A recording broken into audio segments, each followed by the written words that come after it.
Hello, this is day 6, unit 3, which is chapter 4 in our book.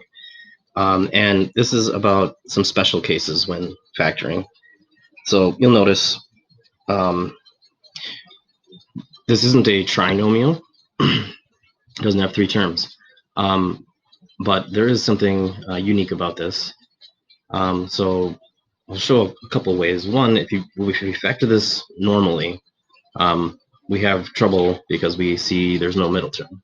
But we could think of this as 9x squared plus 0x minus 16. We could just say that there is a third term. There is, in the middle term, it's just a 0x. Because 0 times x is nothing, therefore there's nothing right there. And then we could go about this the same way. It's going to get a little messy. So we would say you could do 9 times negative 16. So this is just the regular method. So we're thinking of, we want to find numbers that multiply to be a negative 144, and they add to be 0. So if something's going to add to be 0, then it has to be, if two numbers are going to add to be 0, they have to be the same number with opposite signs, because they have a 0 sum. So that means if it's the same number, that means that this has to be a perfect square. And it is. You could multiply negative 12 and 12. That multiplies to be negative 144, and it adds to be 0. So we know what this middle term is. It's negative 12x and a 12x. So if we did this with like box method, it would look like 9x squared here, negative 16's down there, and then either of these are interchangeable, negative 12x and 12x. And then how we finish up box method is we take the greatest common factor of each row and column. So between this right column here, we see that the term that has more x's is negative, so I'm taking out a negative no matter what. And then what they have in common is a 4. This column, they have an x in common, and a 3. And if we go this first row, we see another x in common, and 3. And then down here, 60 is negative, but the term with an x is positive, so I'm taking out a positive, and they both have a 4 in common. Now, notice what we end up with. We have, for our two binomials, we have 3x minus 4 and 3x plus 4. And then we'd set it equal to 0, and we'd go off and solve this. 3x minus 4 equals 0. 3x plus 4 equals 0. And when we solve this, we're adding a 4 to this side and dividing by 3. And this one, we're subtracting a 4 and dividing by 3. And so we'd get, x is 4/3. And this is x is negative 4/3. But I want you to pay attention to the significance of some of these numbers. We ended up with 3x and 4, and 3x and 4. Those are the same numbers. And our answers were the same number, just opposite signs. Same with our two factors. Same numbers, just opposite signs with 4. So there's a shortcut to this. This is called a difference of squares, because we see that there's a difference. Difference meaning the answer when you subtract. And these are both perfect squares, meaning I could take the square root of both of those if it weren't negative, because that's an imaginary number, but I could take the square root of both of those, and I'd get square root of 9 is 3, square root of x squared is just x, and then square root of 16 is 4. Notice that's what we had for both of our numbers. So instead of, when we have a special case like this, if we recognize that there's a difference being subtraction sign, and they're both perfect squares, we can jump right to the square roots of both of them and just give them the difference of signs. So 1 minus and 1 plus. And you see that is exactly what we ended up with here. So in effect, it's we can take that shortcut. And this, again, is called a difference of two squares, the difference of perfect squares. So instead of having to go through the big long process of saying that, oh, it's really a 0x in there, which is perfectly fine. You can do that just so that you can always do one straight method, like box method, that's fine. But if we do recognize that these are perfect squares, this can become much faster. We just take the square root of both of these numbers, and those are our two sets, and then they just have to have opposite signs, and we would solve and get the same answer. Additionally, and this is kind of a sidestep, but I would like to just briefly touch on this. If our goal is to set this equal to 0, notice what we could technically do at the beginning, and this isn't factoring, but I do feel obligated to talk about it.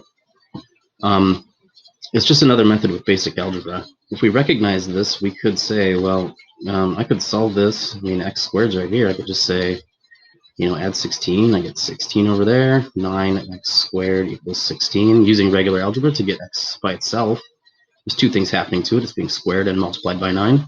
We would divide by 9. And then we'd get x squared equals, this can be just written as is, and then to solve this an x squared, we would just square root both sides. When you square root a fraction, you can take the square root of the top and the bottom separately. So in effect, it could look like this: square root of 4 over square root, or I'm sorry, square root of 16 over square root of 3, 9. Getting ahead of myself. And the square root of both of those are 4 and 3. So if we take the square root of both of this fraction, we get 4 thirds, and over here is just x, not x squared. But whenever you take the square root of both sides, when you're solving for x, and you take the square root of an x, what we have to do is it gives you a positive and a negative root, because if you square root something, you're asking what two numbers multiply to be this number. So two numbers multiply to be 16, two numbers multiply to be 9 would be 4 and 3, 4 over 3.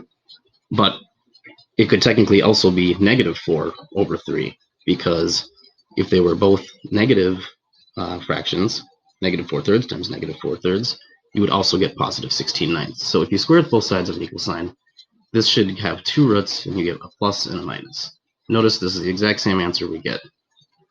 So this little section, it's not what this lesson's on. I just wanted to kind of make sure that it ties into the algebra we learned before when solving for x squared.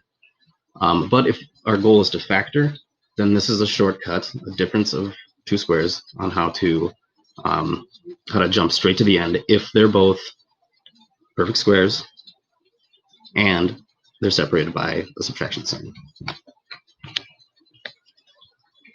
So here's another example. I want to recognize that these are, in fact, both perfect squares. I could, and they're separated by a subtraction sign. I could square root both sides just mentally. And if I square it x to the fourth, anything square root is asking what number times itself is in this square root bar, or what thing times itself. And to get x to the fourth, that would be like x squared times x squared. So we know that this could turn into x squared, and this turns into square root of 81 is 9.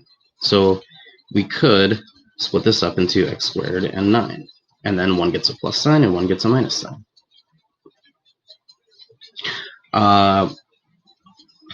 And then we would, if we're finding the zeros, set it equal to 0.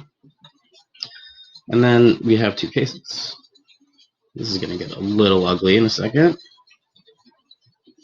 but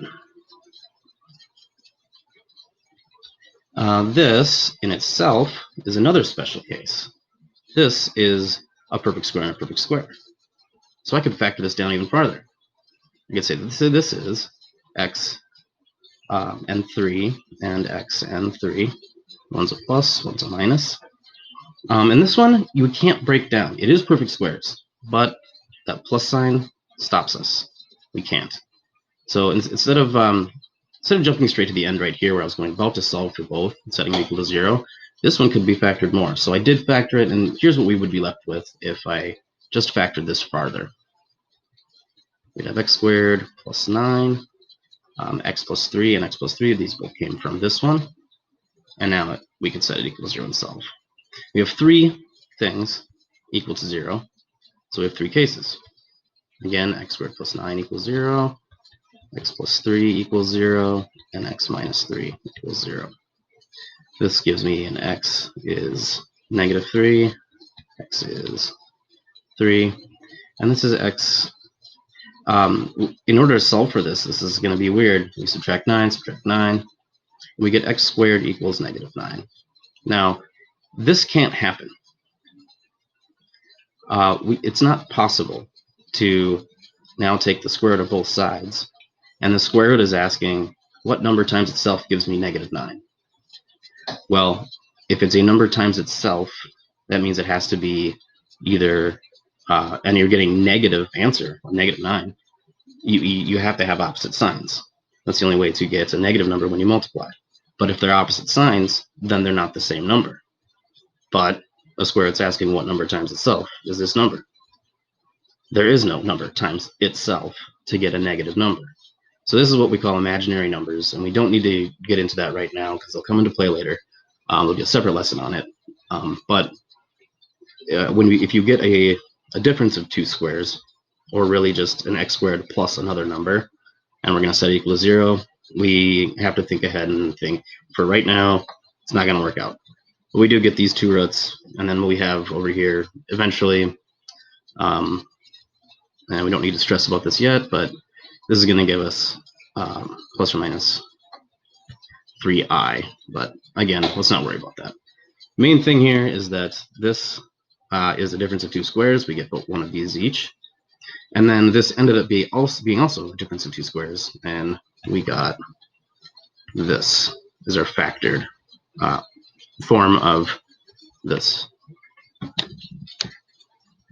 All right.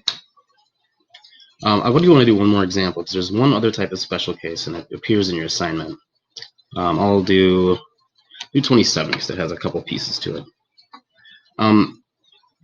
I want us to pay attention to the first thing we're always supposed to do in any trinomial if we're going to try and factor it. If you're going to try and factor it, most important and first thing you can recognize is if there is a greatest common factor, and there is. They all have a 2 in common. They're all divisible by 2. So I could take out a 2, and I get x squared plus 18x, and then 162 is 81. And we would do this the same way. What 2 numbers multiply to be 81 and add to be 18? 9 and 9 work. So this would be x plus 9 and x plus 9. And so another thing to recognize, this is called a perfect square trinomial, meaning that our third term is a perfect square, and if I took the square root of it, the 9, I'd get 9 and 9. Those add to be the middle term. So if that happens like that, this is called a perfect square trinomial, and I could still solve this the same way. I'd set it equal to 0. The 2 is irrelevant because I could divide both sides by 2, and then I just don't have it. So we can go ahead and do that. But divide both sides by 2. It's gone. But then we notice we have a double root here, or multiplicity it's called as well, where we have the same root. We have x plus 9 equals 0, and x plus 9 equals 0, where it's negative 9 both times.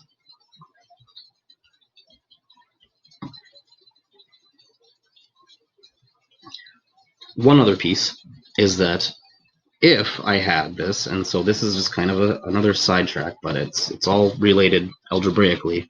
It's not the focus of this lesson. We just hit the focus of the lesson, where this happened to be a perfect square trinomial. Also, make sure you take a GCF if you can. That's the important stuff. But I do want to touch on this. When I got right here, I could divide the 2 across, and it's not there. But if I have the same thing times itself, there's another way of writing that. We could say that it's x plus 9 squared equals 0. If this is the case, and it looks like I just made it more complicated because now I have an exponent. We just learned that we can split these up if they're just multiplied. However, this is actually not bad either. To get rid of a square, to free up the things inside the parentheses, I would just square root both sides. The square root and a square cancel each other out. Square root of 0 is still 0, no plus or minus because 0 doesn't have a sign. And we just get x plus 9.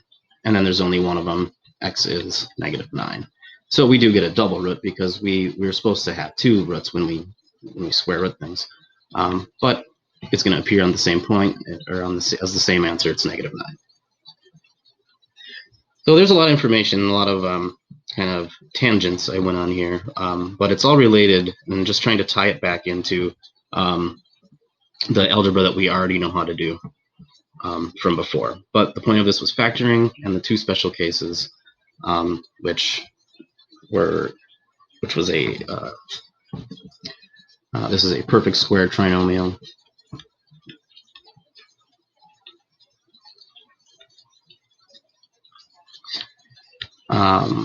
Because the two numbers multiplied to be 81, and that was a perfect square. We got 9 and 9. They also added 18. It's a perfect square. That's why. And then the other special cases that we saw was that this was called a difference of squares.